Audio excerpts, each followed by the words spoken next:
We'll go ahead and begin with an invocation, which I will give, and then our county attorney, Steve Hadfield, will lead us in the Pledge of Allegiance.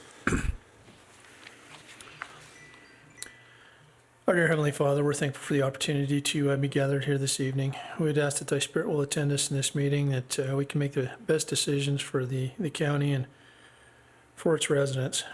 We're thankful for this wonderful area that we live in, and we'd ask Thee that Thy blessings would be upon us. Please especially bless us with the moisture that we'll need where we're struggling in this drought, that we'll have enough for the crops and for our needs for this coming year. Please bless those that are watching over us, our police and our fire and our EMS, and please bless them in the military and their service. Again, we're thankful for the many blessings that we enjoy and for all that we have. Please watch over our families as we're away. And we ask for these favors and blessings in the name of Jesus Christ. Amen. Amen. Please stand, give the proper salute, and repeat after me. I pledge allegiance to the flag of the United States of America and to the republic for which it stands, one nation, under God, indivisible, with liberty and justice for all. Thank you.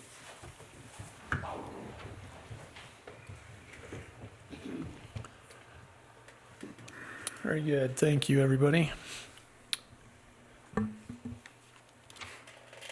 All right. Did you have a chance to read over the minutes, gentlemen?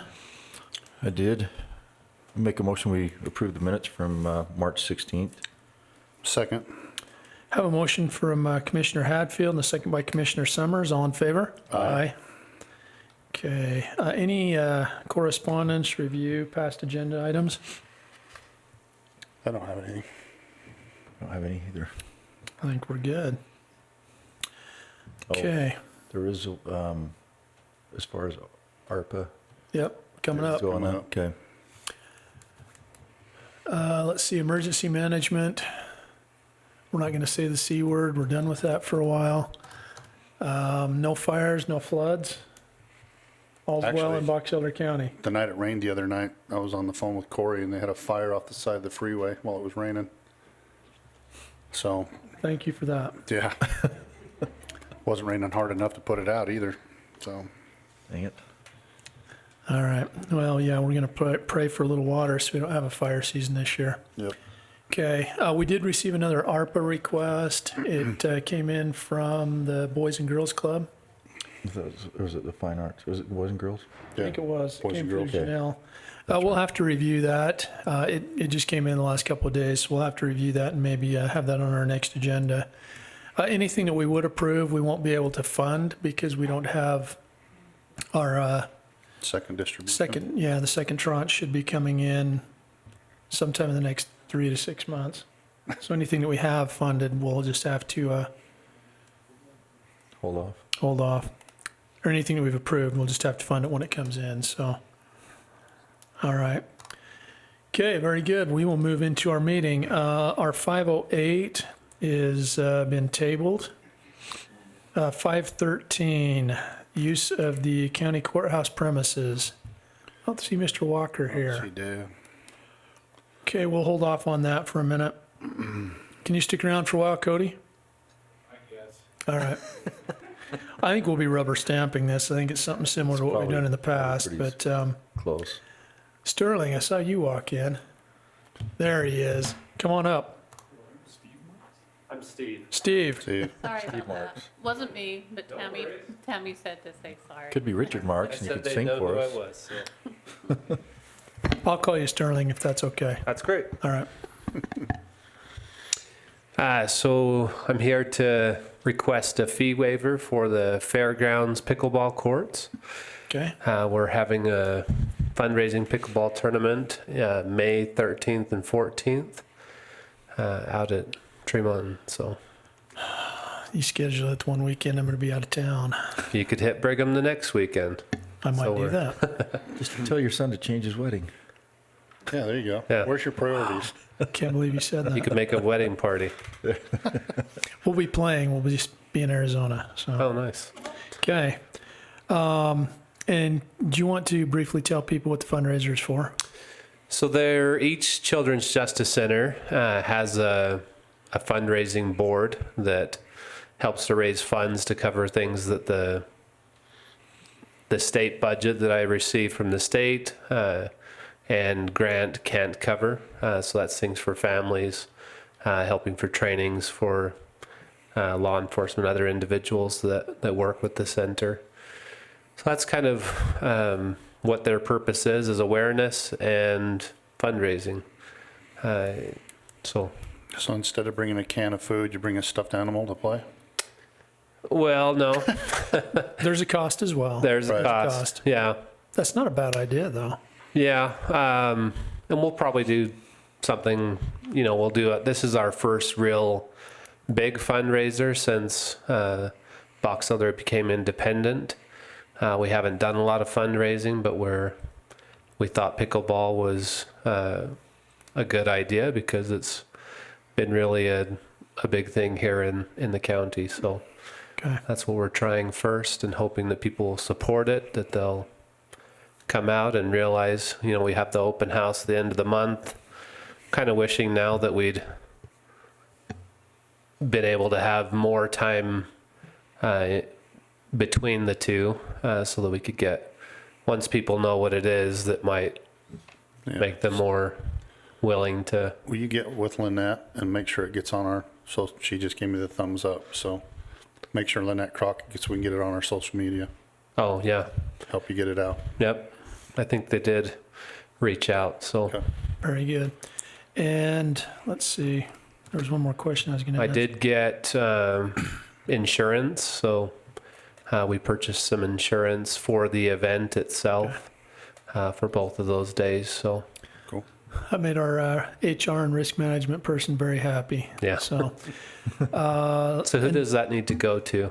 if you can get a copy of it to Jenica, she's back there Okay. in the back. So the only other question I had, you've already reserved both the location in Yeah. Brigham and Tremont. Yep. They're open. Okay. Cool. Yeah, we coordinated.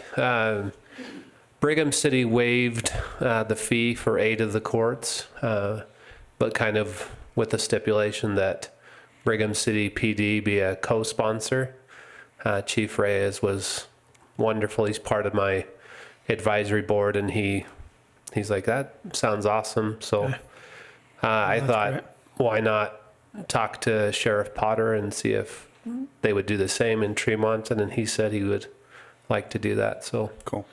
we're still kind of ironing out what that means, but kind of having their presence there, because they're a huge part of what the Children's Justice Center is. I mean, they're one of the partners we work with. So I think it's a good idea for people to see that. Okay. Excellent.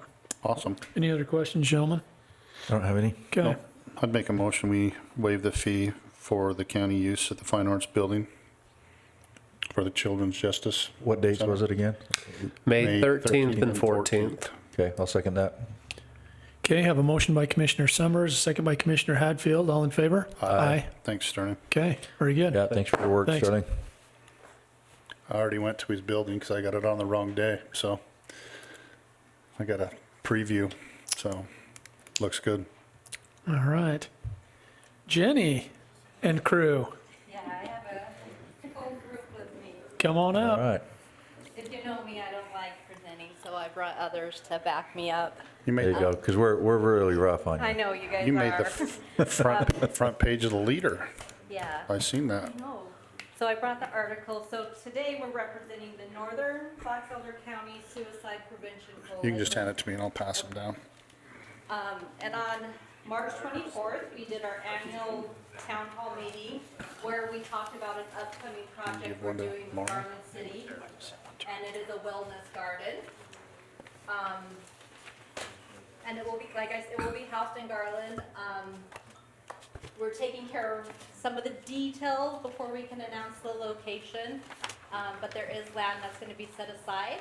And like I said, I brought some people to back me up, and they'll educate you a little more about our coalition, and they'll also tell you about the benefits of our wellness garden. So I'm gonna turn the time over to Doreen Stever.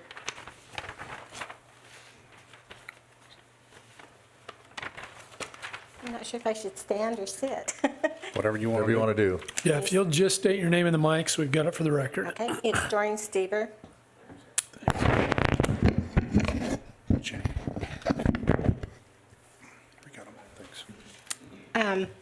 When we started the coalition back in 2010, 2011, thereabouts, one of our very first and best supporters was Box Elder County. From that day, you have supported us. You have always let us use the fairgrounds, whether it was the Fine Arts Building or the museum. There's never a question asked. It is open to us. So first of all, we'd like to say thank you for all your support. And would also like to thank Jan Roach. You know how special she is to work with, and she's wonderful. Our mission statement is to let the community know it is okay to ask for help. No community is exempt from suicide. Suicide affects all ages, gender, race, and social economics. We also wanted to change some of the stigmas that went with suicide. One of the stigmas that we worked with at first was if there had been a suicide, people thought if you talked about it, it would cause more suicides, especially in young people. But now most people realize that was just a myth. We know it is okay to talk about suicide. In fact, it can help prevent suicide. Another one of our goals was to educate the community that mental illness is a disease, just like diabetes, high blood pressure, or broken bones. We wanted people to understand it is okay to go to the doctor and get help, just like you would with any other sickness. One of the tools we have used is our town hall meetings. We focused on different elements of mental health, such as depression, anxiety, or drug addictions, by using personal stories that people can relate to so they do not feel alone. Another tool is our Suicide Awareness Walk, which supports families who has lost someone to suicide. We all want everyone to be healthy, physically and mentally. The coalition understands the dynamics of our community, and not having enough mental health resources is a frustration we all feel. Out of this frustration came the idea, what if? What if we had a community space where people can take advantage of being outdoors, a space to have quiet moments, calm thoughts, reflections, or even meditation, which we know benefits the wellness mind. Mental health wellness is a key factor in creating a resilient community. From this what-if idea came some other ideas to explore, such as when Garland started talking about expanding their park, that maybe they could create a space for us. Maybe with some of the Recovery Act money could be used. We know in the plan there's a section that mentions doing things in mental health for your community.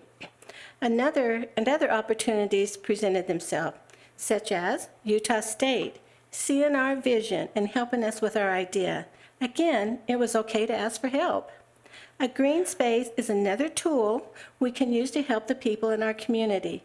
We are in the early stages of planning, and there's a lot of questions, but what I can say at this time, it will definitely be in Garland, but it's important to understand it will be a community area open to everybody in our valley. I'd like to turn the time over to Tiffany Palmer.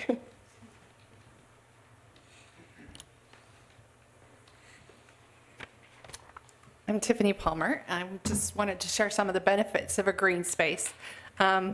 It's different than a park where there's playgrounds and sports fields and everything. This will just be a tranquil space. Green space gives us a place to change our focus from thinking of all the tasks that we have to do in the day, the people we have to deal with, all the things that have to be dealt with, all the chaos, our minds and our lives and our world. It allows us to focus on a more passive attention, one of just breathing, relaxing, and enjoying the tranquil surroundings. It reduces stress and improves sleep. It increases happiness. It helps generate a sense of meaning to life. The Labyrinth is a great tool that uses right brain activity, helping us be more creative, intuitive, and imaginative. It becomes a walking meditation. It slows breathing, slows your heart rate, and lowers blood pressure. Creates a sense of control, calms anxiety and reduces stress, clears and quiets and resets the mind. It promotes relaxation. In our plans, we've included a water feature. Just being next to water has its own benefits. It has a calming effect. The mere sight and sound of water can induce a flood of neurochemicals that promote wellness, increase blood flow to the brain and the heart, and induce relaxation. It induces a meditative state that makes us happier, healthier, calmer, and more creative and more capable of awe. It's easy to get lost in the chaos and ugliness of what can be an overwhelming world. Green spaces allow us to see and focus on the beauty that is still in this world.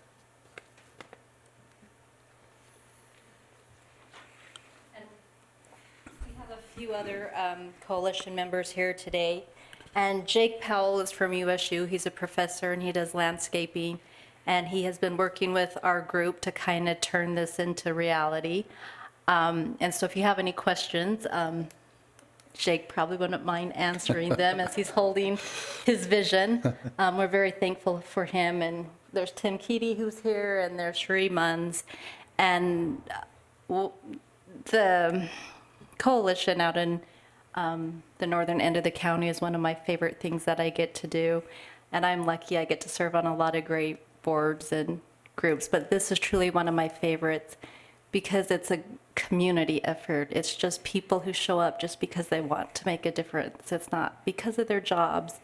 It's not going to further advance them. They just want to make a difference and make life better. And it's truly one of my favorite things that I get to be a part of. And I just want to thank all the people that I get to work with and all the hard work that's gone into this. And it's going to be very exciting because this is going to turn into reality.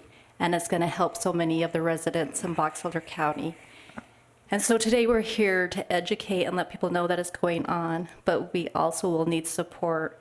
So as we get closer and more into this project, please keep us in mind because it is going to take the whole county to turn this into reality.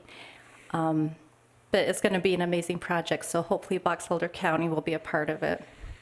That's awesome. What's your time frame? Well, everything takes a little longer than you want it to. When we jumped into this, we were going to have it done by July. Hopefully it will be next July that it's actually done. And we just want to thank Garland for kind of jumping on board too and being a part of this and figuring out a way to make this possible.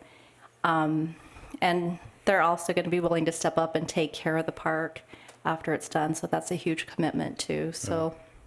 And is We're it just very going to be up there next to the ball fields and the football fields and stuff? Is that where they're expanding their park? As of now, we can't talk about the Okay, location. never mind. Sorry. I'll ask I wish next we time. could, and I cannot wait until we can because it'll make it so How much long easier. before you'll know for sure and you can, We're hoping within a month, Okay. Okay. so it should Great. be very soon. So That's anyways, awesome. just keep us in mind. And like I said, there is ARPA money and there's other funding, and it really will take the whole county, and it will be a benefit to the whole county. And I think this is something too that could help other small town communities, because this is something concrete we all can do to try to make a difference for mental wellness. Because as we know, there's never going to be as many therapists as we need in our tiny communities or the resources, but this is something we can do. And like I said, we're thinking inside the box and outside the box, and we're trying to make a difference. So hopefully we can count on your guys' support, and thank you for letting us come today and talk to you. Well, thanks for coming. Thank for you. sharing the info. Thank you. Good project. This is Appreciate the it. first one I've missed in I don't know how many years, and then I called you guys and said, wait a minute, I want to hear this, so that was good. Thanks for coming and doing this for us. We appreciate it. Okay, thanks you guys. Yep. I like the concept. Okay, let's get back up a little bit. I noticed Mr. Walker came in. Dave, We skipped you, but knew you'd be here. Well, I apologize. The doors were actually locked. I couldn't get in. Really? it's Cody's fault. I'm just kidding. Just Keith? got to blame somebody. Hey, don't blame Keith. He'll shut our sound off. Hey, Dave. I think he's down there. Oh. Aaron. Oh. Aaron. Okay, Aaron, be nice. Just wanted to see if Cody was Thank you. awake. Have you got one for Cody? Do you want one of these? Thanks, Dave. For the record, my name is David Walker. I am a volunteer director of the historic downtown Brigham City also known as the Brigham City Main Street Program. I'm here this evening to request access and a continuation of our tradition of the use of the courthouse premises for 3 of our activities through the coming year, this coming summer. The first one is the Art on Main event. It's a multi-venue art festival. This is our 7th year now, and we have 7 different venues. It's growing each year. And we've actually been really very pleased with the support we're getting from local businesses and the Utah Arts and Museums and other artistic-minded organizations. So we're excited about that. That's Memorial Day weekend, the Friday and Saturday of that weekend. We'll be doing, with your permission, another chalk art contest on the sidewalks out front. That's one of our most popular venues. A lot of people just really like that. Get a lot of good feedback from that. And then the courthouse south parking lot, as well as there's always people that are picnicking on the lawns during those events as well. So that's our request for the Memorial Day weekend. Our Third Friday Live activities continue to grow. They're a little more popular during the summer when the weather's a little more favorable for food trucks and live music and that sort of thing. And you're not freezing to death? Yeah, we'll be rolling that out starting next month, probably, or possibly as early as this month. We might have a food truck. But during the summer, we usually have food trucks there in the parking lot starting at 5 p.m. on the third Friday. And then our 6th, 7th annual farmers market during the summer, June 25th this year through the end of September, excluding, of course, peach days. Again, we really appreciate the continuous support that the county has provided us in our attempts to revitalize our little historic district. And yeah. That's my request, and I thank you so much for the support you've given us in the past and your ongoing It's awesome. efforts. How many vacant buildings are there between First South and First North on Main Street? Well, when you say vacant building, do you mean dilapidated or buildings that are vacant, ready to rent, or both? Both. I don't believe there is a building that is vacant and not planned to have some use in it at this point. Okay. Awesome. They're all either under renovation or have been renovated and are available for leasing. I actually knew that answer. I just wanted it on the record. No, and Okay. that's what I say. I wanted to appreciate you for the work that you guys have done. I mean, it's been amazing, and obviously we got a good economy both nationally and locally, but a lot of it is because of what you've done. I mean, you have brought people back to Main Street, and it's fun. I mean, if you want something good to eat, you've got it. If you want some little boutique shops, it's there.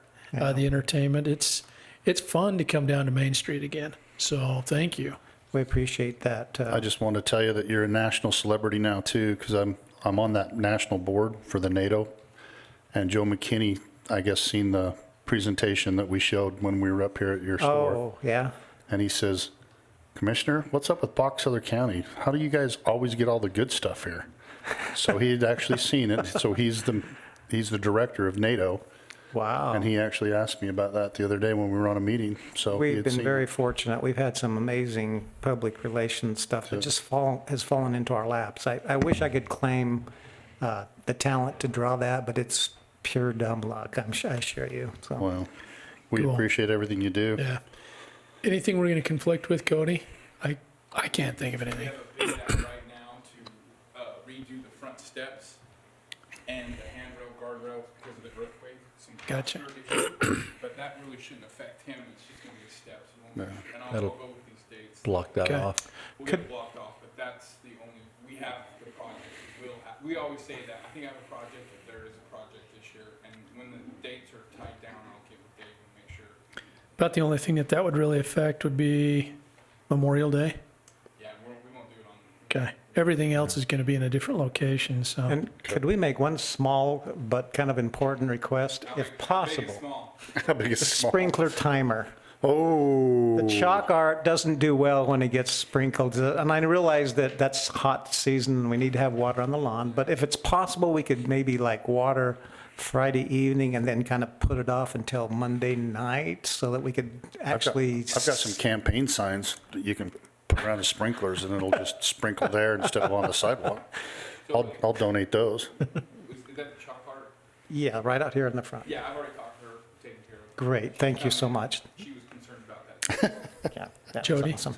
Because it's really beautiful art, and Oh, it's it's such amazing. it's such a shame to see it go away in Yeah. 24 hours. Yeah. And we Yeah. will have someone spraying it off as soon as it was done. I don't know who did that, but it won't be for a little while, so. Okay, well, they came and cleaned the sidewalks because they wanted to be good stewards of They the. don't need to do that. We'll leave it for a little while. We'll leave it, okay, Yeah. I'll let her know that. Awesome. Very good. Thanks, Dave. Yeah, as long as it's chalk and it's not spray paint, No, we it's can leave it for a while. It's No just, black. no black background, yeah. Just kidding. They mix the colors and it's black anyway, so it don't matter. Awesome. Thanks. Okay. Any other questions, gentlemen? I'm good. Okay. I would entertain a motion.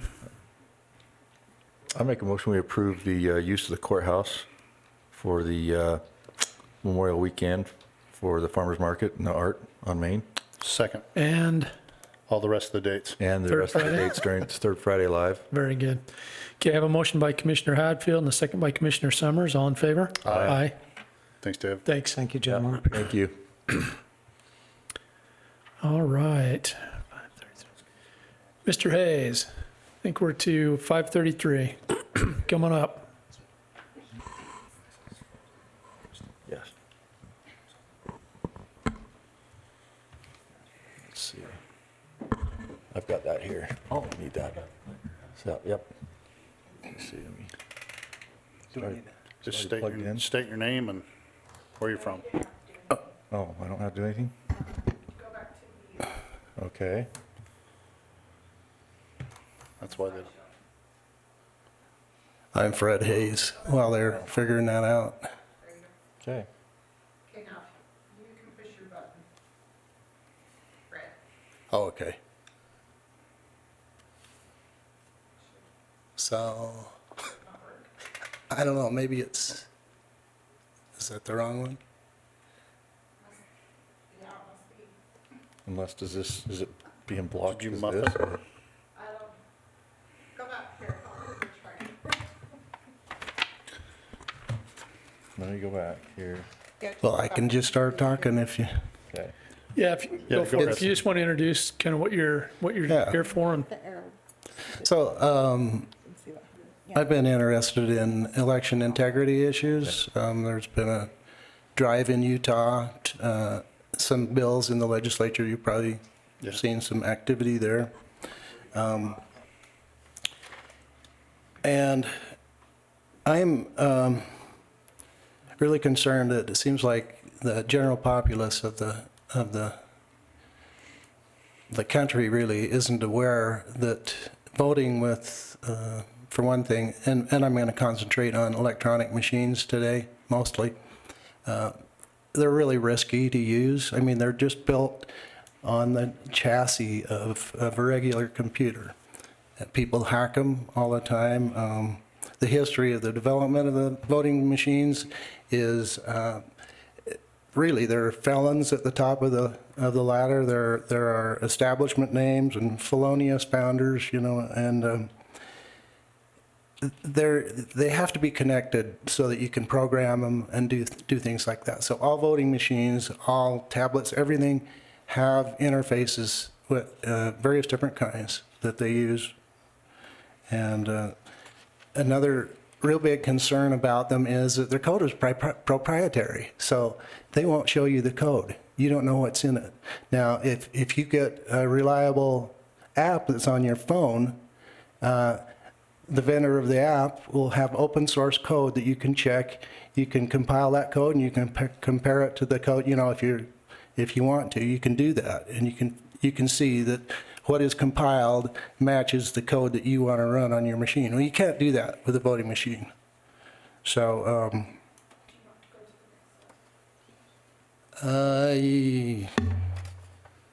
I don't even know. Yeah, that's good enough.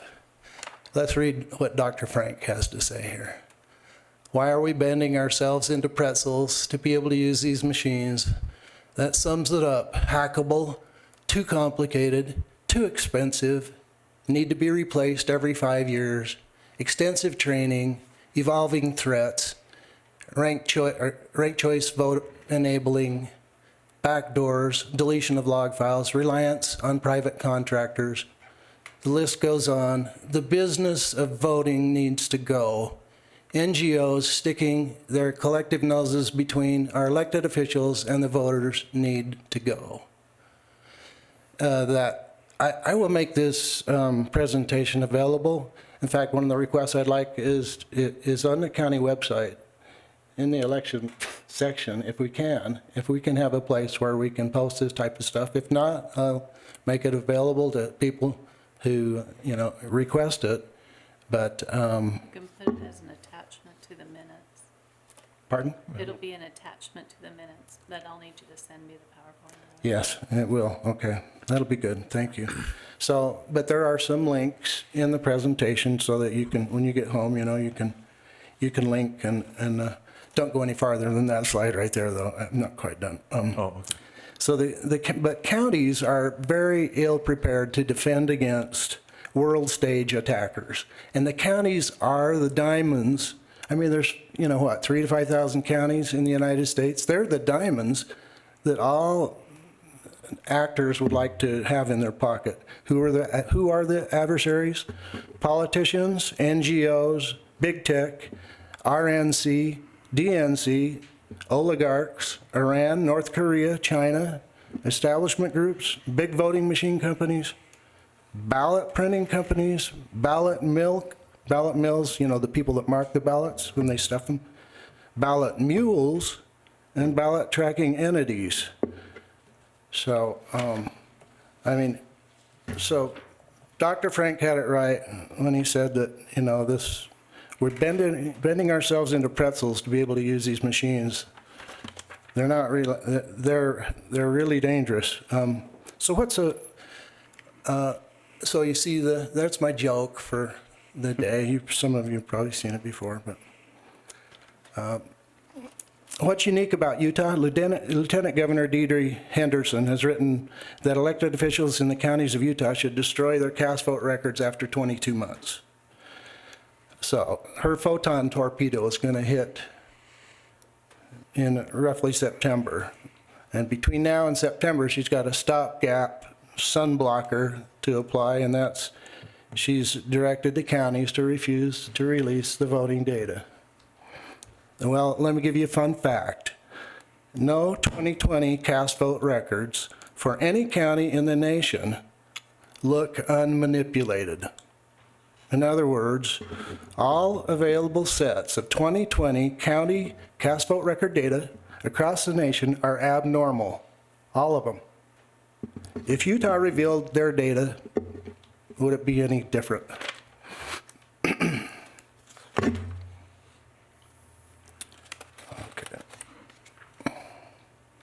So, Dr. Hayes here, I'm going to give a doctor's Utah election health review for you. Physical exam, 100% swarmed by mailed ballots. This patient has spots of outdoor ballot boxes, which are open to infection night and day. He's suffering from episodes of early voting, which allows early assessment of scores. This patient regularly injects e-machines and hides the tracks on his arms. The general population is too busy to recognize the severity of the disease, and so my diagnosis is that we have stage 4 election cancer. So on cast vote records, they're just one facet of election study, but in the old days we protected the ballots, the paper ballots, and kept them in a room, and if you asked for them, you couldn't get them. These days, they're stored on electronic master files. And, the system has a module that you can print out a report anytime you want. And it doesn't change the data that's stored in there. If it changed the data that was stored in there, you wouldn't buy that machine. You wouldn't buy their software, right? So we couldn't and wouldn't approve the purchase of a machine that changes the data that's stored in it. So the Lieutenant Governor is saying that we can't print it out for you because it would endanger the data. It's balderdash, you know?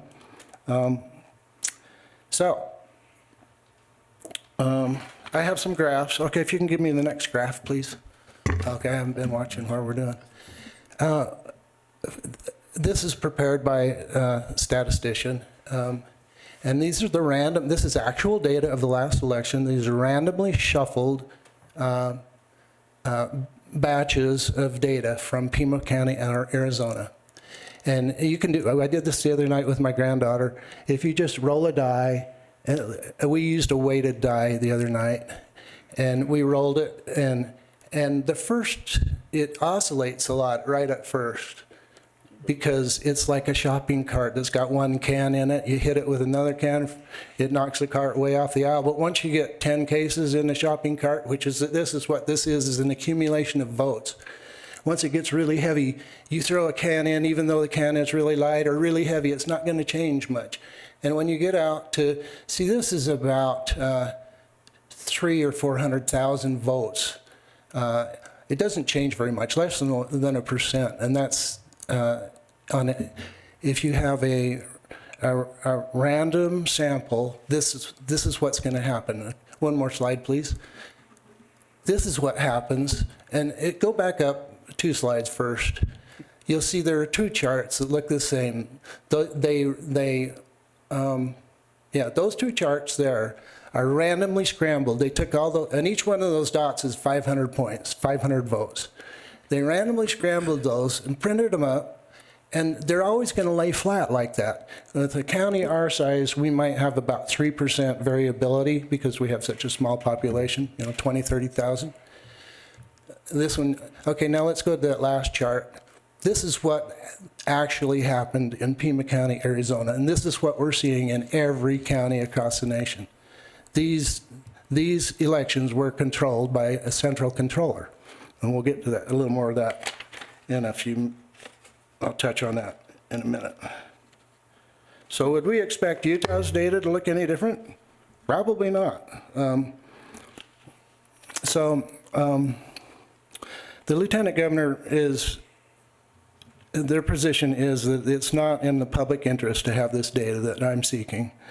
And so it's scheduled to be destroyed in September. Now, it's understandable if we need room to store more paper that we should clean out our closet and make room for more ballots. But with an electronic record that probably fits on a hard drive, I don't think too many of us citizens here in the county would be happy with destroying that data.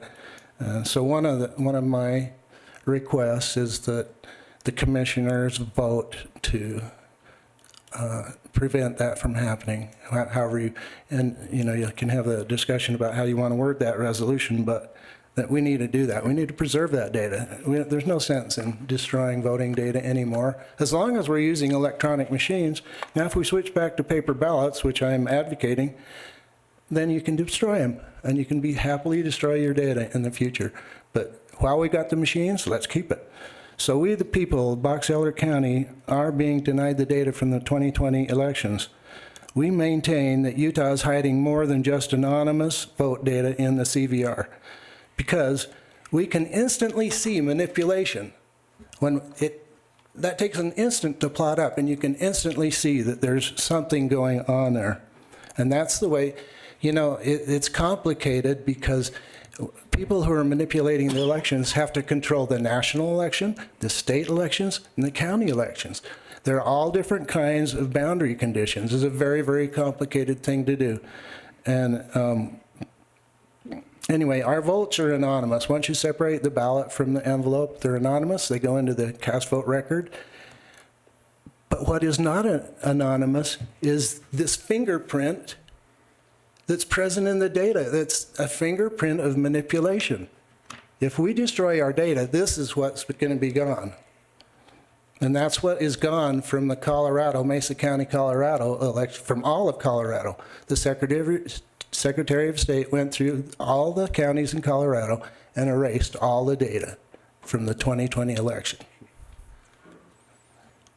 So,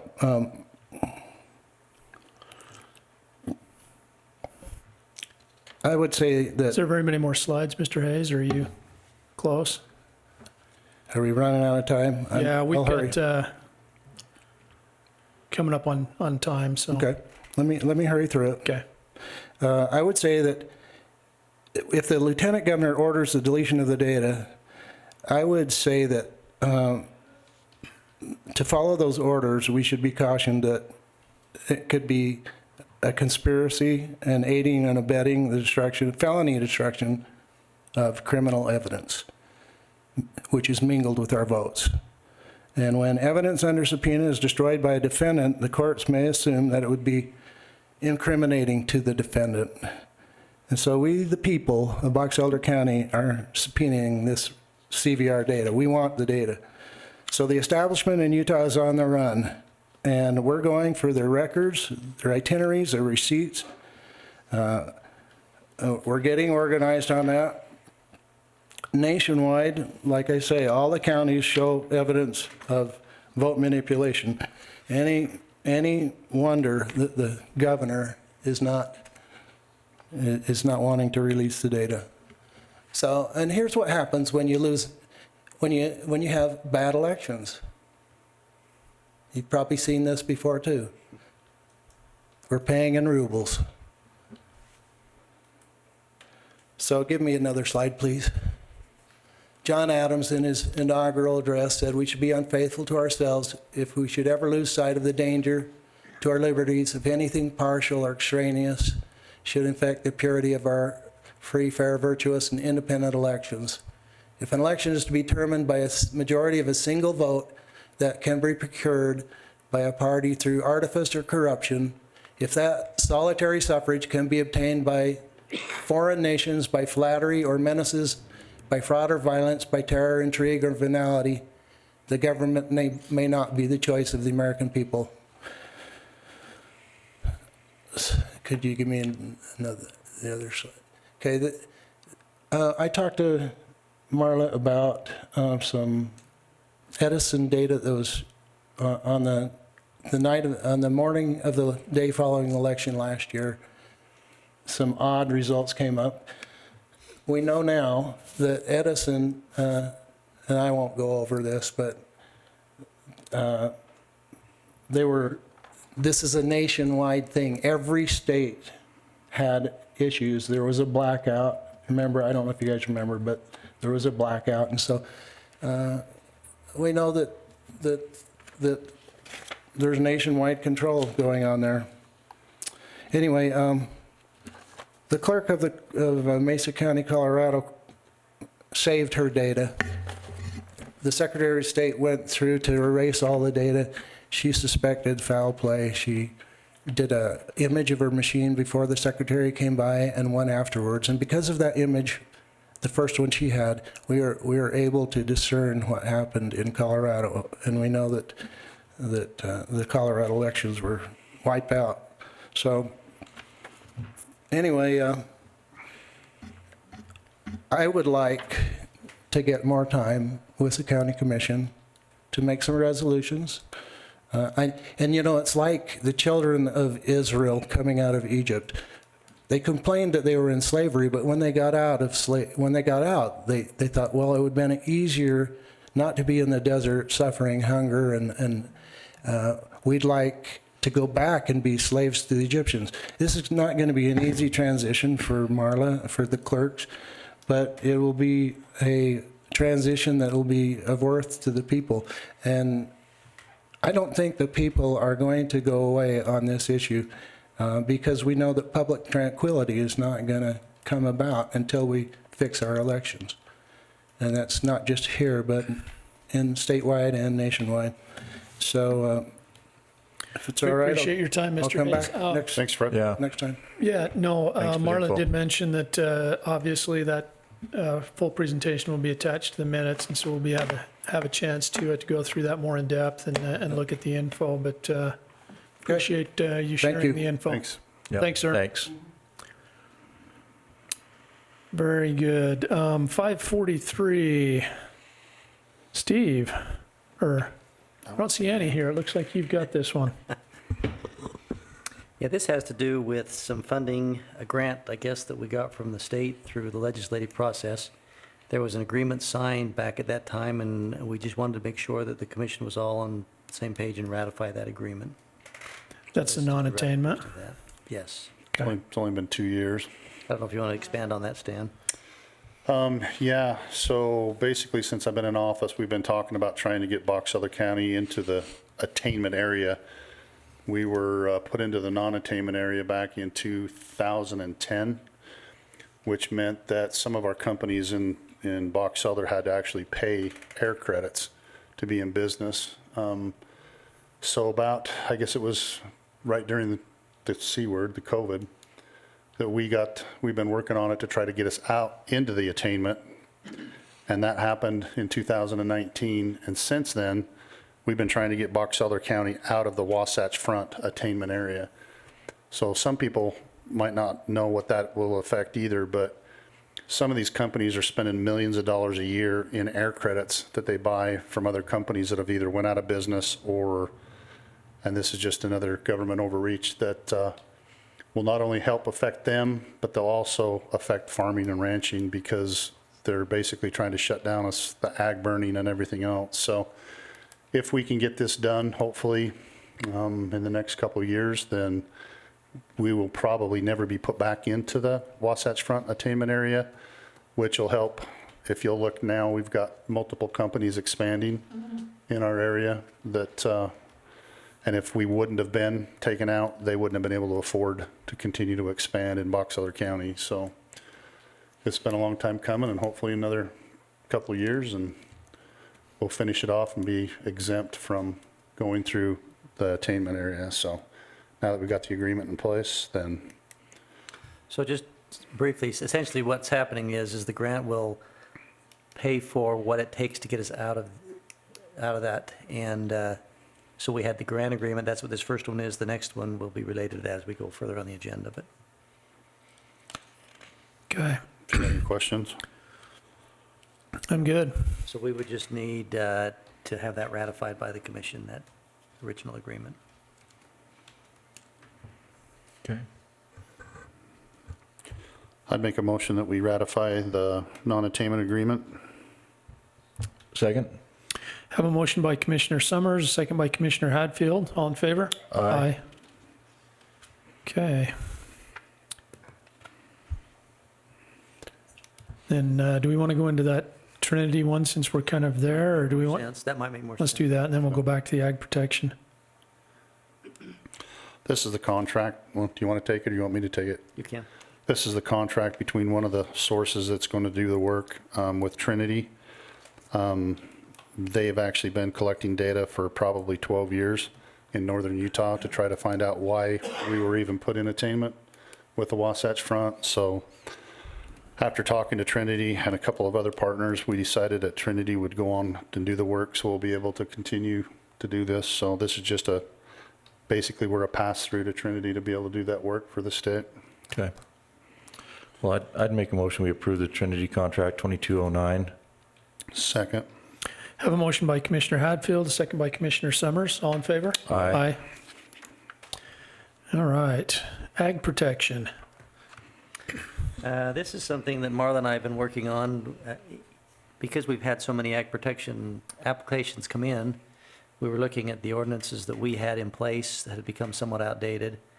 And so we've replaced that with this new one, which does a couple things. It creates two separate ag protection boards for the different areas of the state. You've got the north and the For the west. county. The county, sorry. You're fine. The county. So they'll be more familiar with those applications that come in on those portions of the county. And it also sets forth the minimum size for the agricultural protection area, gives the clerk the ability to control that process and how the applications come in, and establishes fees for accepting those proposals. So it So this- basically replaces the existing ordinances that we had on it. Should make things a little bit easier, a little bit more simple. Yeah. We like that. Okay. We Any were actually questions? working with our representatives to try to put some teeth to this ag protection stuff, because it's kind of like you can come in, you can go out, and when people actually do things against the ag protection, there's really nothing you can do except for listen to them complain if they come and build or if they do something against the ag protection area. So we're trying to get some teeth into the ag protection zone that will actually help them. So if somebody does come and do something different, then we can actually have some teeth to it. Okay. Any questions, any other discussion? No, Don't have any. I'd make a motion, we approve ordinance number 556, updating the ag protection. Second? Have a motion by Commissioner Summers, a second by Commissioner Hadfield. All in favor? Aye. All right. Can we table 552? Yeah. No, our auditor's back there, and I don't think he's going to let us. We, unfortunately, need to talk about our auditor leaving us. Tom Cotter's been here for how many years now, sir? Just over 11. And done a fantastic job. He keeps us in line and does a great job with the books of the county, amongst many other roles, and has accepted a position elsewhere. And so we need to get us a new auditor. Things have changed a little bit with what the legislature has done. It used to be that it would go through a special election, but that has now changed. So I'm going to turn some time over to our county attorney, Steve Hadfield, and he can fill us in a little bit on what he's learned through the LG's office and where we go from here. Well, essentially what happens is when it depends, it basically depends upon how much time is left in the term of the elected official who is vacating that office. In this specific case, according to the statute, what happens is when he leaves, if he has a chief deputy, the chief deputy takes over as the manager with very limited powers. Then within 10 days of him leaving the office, you as the county legislative body are to notify the party liaison with the party which Tom was from, which would be the County Republican Party, that they have 30 days to get the name of a person to act as the interim. They get the name back to the county within 30 days. The county appoints that person as the interim, and that fulfills the unexpired term which Tom has, and that unexpired term would be till the end of the year. At the beginning of the year, it would become vacant again because that's a new term. So we would go through this process again at the beginning of the year. So when you go through the process at the beginning of the year, that would be on January 1st. It wouldn't be a write-in campaign in November. Well, there's still the possibility that someone could write in for the office because that deadline hasn't passed yet. And if someone does that and gets elected, then there would not be a vacancy January 1st. Okay. So, Clear as mud? And Deputy Attorney Nate Adams, Auditor? the or auditor. Deputy Auditor. Just trying to get him a promotion or a demotion or something. Do we have to do that Change. by resolution? So do we have to actually put that in? The chief deputy? Yes. No, he just takes over. Okay, Okay. all right. Yeah, he just takes over. Just automatically happens then? Right. Okay. Okay. Very good. Well, we appreciate you, Tom. Thanks for all your work. Absolutely. Did you get all that, Dale? Okay. Now, there's a couple things just to point out, just to be aware of. The 10-day notice has to be given by the legislative body to the liaison, but that doesn't happen until the office is vacated, which by my understanding, it's April 15th. So I believe you could do that at the next meeting. That would be within the 10-day period. Okay. As far as appointing the interim, that has to be done within 5 days of the Republican Party getting back with you. So there may have to be a special meeting called depending on where that falls to appoint the interim. Okay. Okay. So, Very good. Okay. Thank you for clearing that up. We'll leave it at that. Thanks, Steve. Yep. Thank you. All right. Commissioner Hadfield.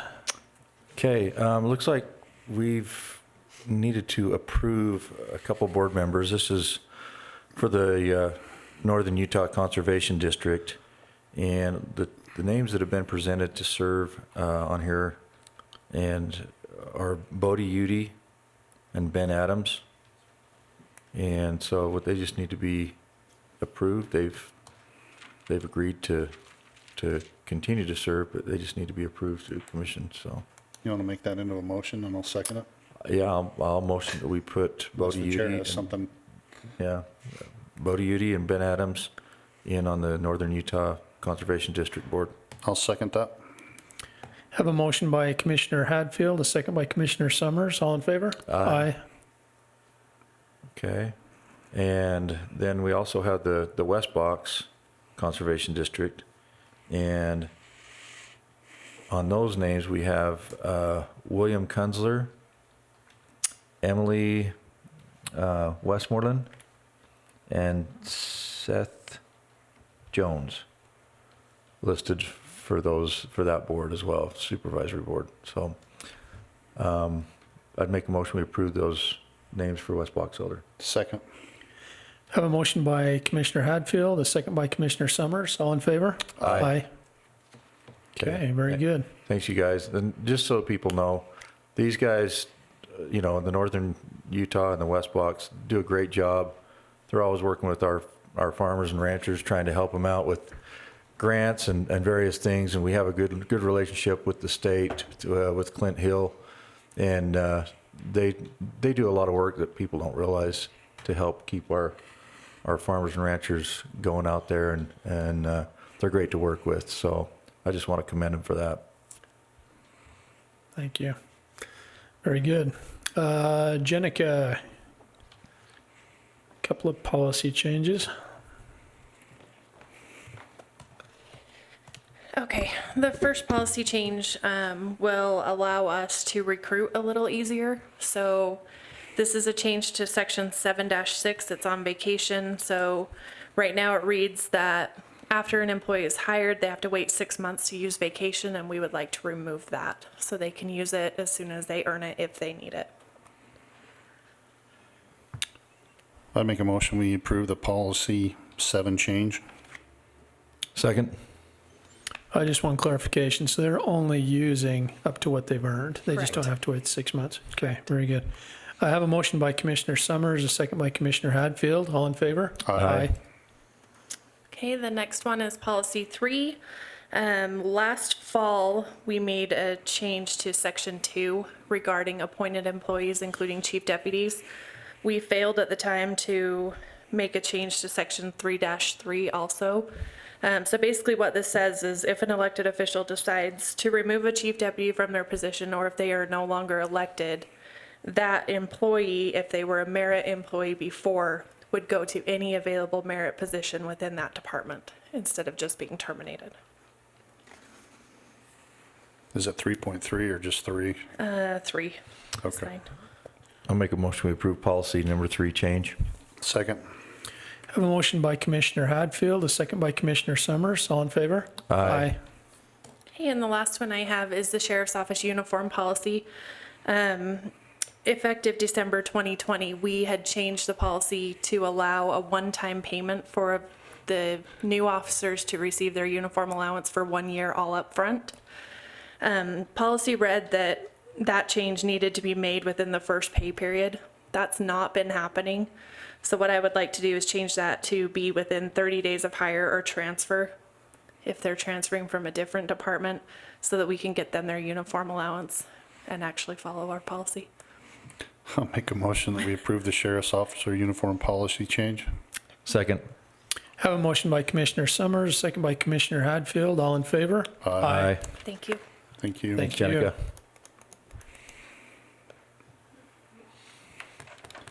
Quit sitting on the back row, you guys. All right. Go Bishop Hanson, get up here. You don't look anything like Joan Hammer, but it's Yeah. glad to have you here, Matt. Thank you. Matt Hansen, here with Lynette Crockett and Monica Holdaway and Stan Summers on the commission from the Tourism Tax Advisory Board. Just want tomorrow. There you go. I think we're good.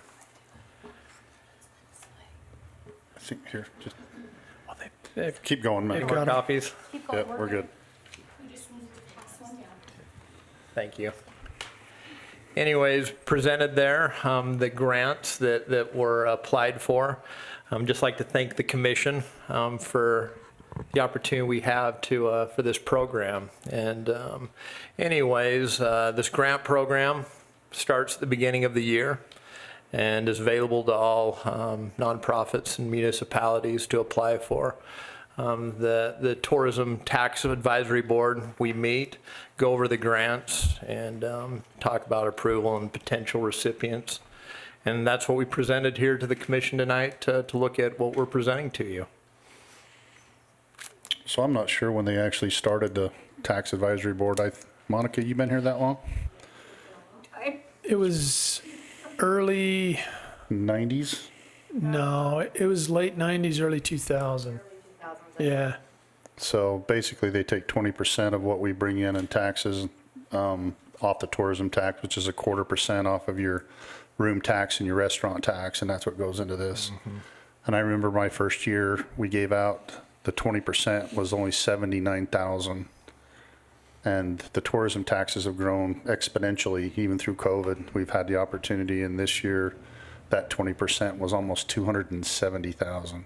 So it's up that much. So we appreciate all the partners that do all the things for us, and the restaurants and, you know, the hotel rooms really actually enjoy this because it brings more people to use their facilities and it helps everybody around. So That's what we strive to make happen when we look at the grants for those applicable things that, like I say, we think help bring individuals to our county to spend money. yep. So, Do you know how many total applications came in? yeah, I do actually. 16. Which is down from what we've had pre-COVID.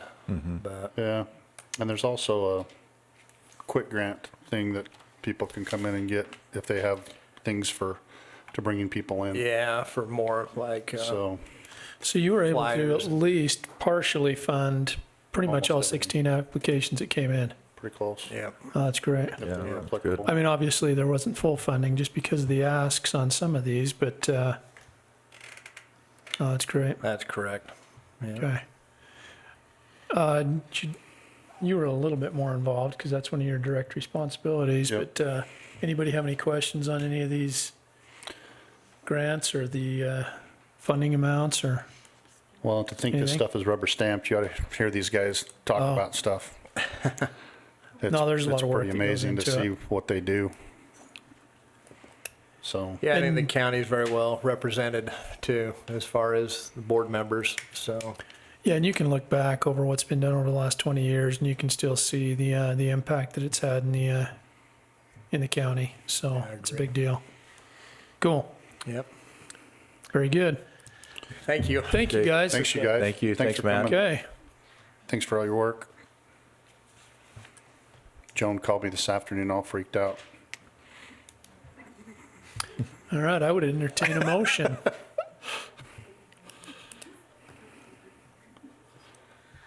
I'd make a motion we approve the Tourism Tax Advisory Board grants. Second. Have a motion by Commissioner Hadfield, a second by Commissioner Summers. All in favor? Aye. Okay, very good. Thanks, you guys. That is it. I understand that we have a couple of closed session I got an items. RDA. And we got an RDA too. Yeah. Guess let's do that first. Let's see. You want the warrant register, booster, voucher? Yeah, We can do take it. the rest up. Risky. See ya. Here we are, view. And slideshow. Hey, look at me. All right. Hopefully everybody received the meeting or the minutes that were sent out from our February 16th. Hold on one sec, okay? Let me change that.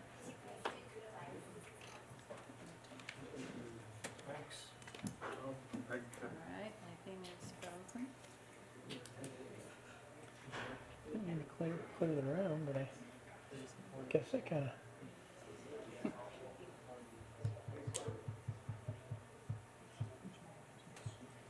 Sorry. It's stuck. I can't get the Okay. thing to move. Look at your phone.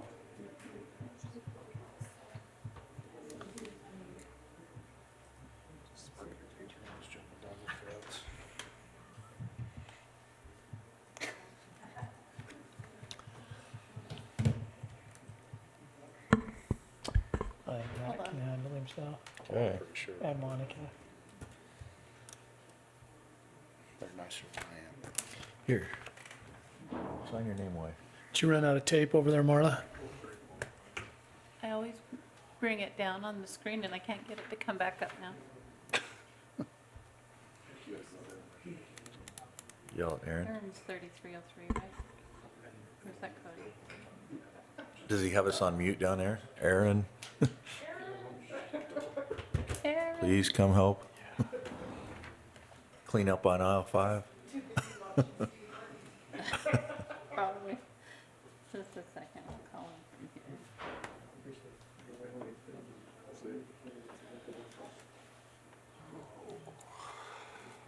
Yep, he's on his way.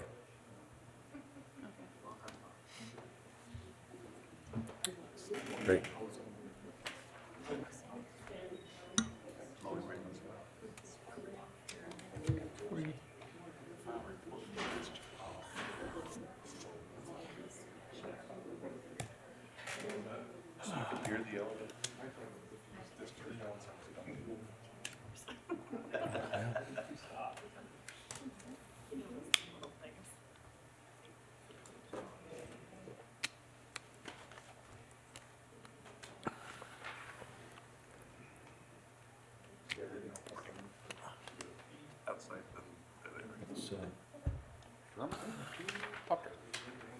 What's this one? Would you break? Well, I can't get my Sonic clear to I don't know. come back up. I looked at So it. I was just gonna do the end task thing, but You'll kill the main, just even if you hit the square. yeah, it won't go down. It won't at all. Won't drag back up either. Promise. She just needs a new computer.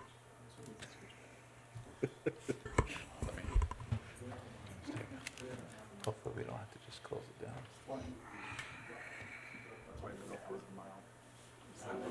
Thing here, you know, when you hit stop, I'm sure that's what it's saying. Commissioner Are you Adam sure Silver you want says the NBA will still have But I the can't get to it. All-Star game here next year. Have it where? Having something, Is there what? All-Star Oh, game. because they were mad about the, Well, somebody just brought it up. So did you hit stop and it? I tried to hit stop. And then I couldn't drag it up to tell it to finish. Here it is. Do you want to stop? Yeah. the All-Star game is actually kind of interesting. There's no way I'll watch the dunk Yeah. contest. Um, That's the I worst usually I've have ever it. seen. Am I It's not so supposed to bad. record this next time? You can record, yes, RDA, but then after RDA, it's supposed to. Thank you, Aaron. Thanks. Thanks, sir. Just like a shooting star. All right. Wow, Did you see that look? Okay, I'm good. that was eloquent. Okay. Okay. We are officially in our RDA meeting. Everybody have a chance to look at the minutes from February 16th? Yep. Yeah, Is it mine? I'm good. I think it's yours.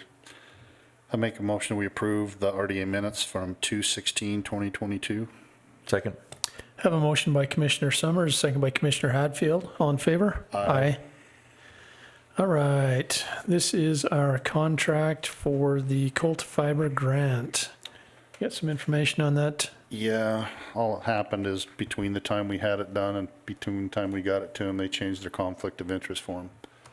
So we just have to re-sign the conflict of interest form before we get the money for the Cold Carbon Fiber grant.